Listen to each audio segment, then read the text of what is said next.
Fox 40's Juliet Smith joining us now live in studio after speaking with representatives from NorCal Beagle Rescue who have been part of this massive effort, Juliet.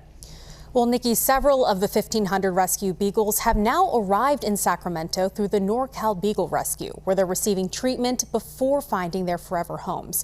Rigland Farms has long supplied beagles to laboratories and research facilities across the country for biomedical testing. And while animal testing remains legal in the United States, it is regulated under the Federal Animal Welfare Act.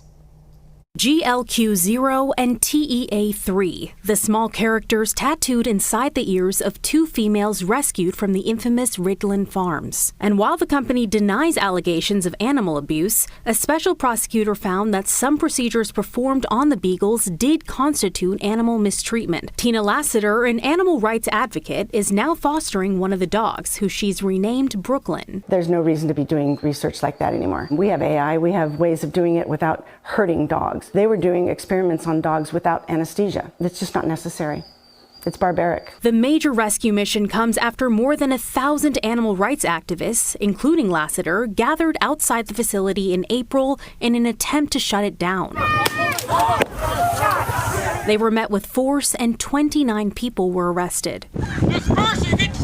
There was maybe 10 to 12 security guards dressed in all military gas masks, and the tear gas just kept coming in. And we walked away from that experience with no dogs. The facility later agreed to give up their state breeding license by July to avoid prosecution, ending its ability to sell dogs to outside labs for experimentation. They're the sweetest dogs in the world, and that's why they use them. Two nonprofits finalized a confidential agreement to rescue 1,500 of the dogs, but the fate of the remaining 700 remains unclear. NorCal Beagle Rescue says transporting the dogs to Sacramento was a true labor of love. We acquired a bus that transports animals, and they picked them up in Madison and drove them out to us. They're so thin, but they really kind of cling to you, like, save me. They arrived on Sunday and have already been placed into their foster homes. This is Bambi.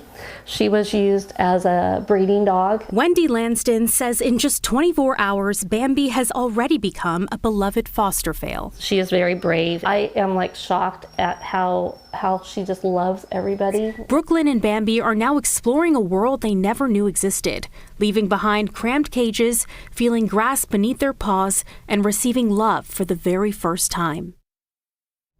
Now, animal rights activists are encouraging people to check the product labels to ensure they are produced cruelty-free.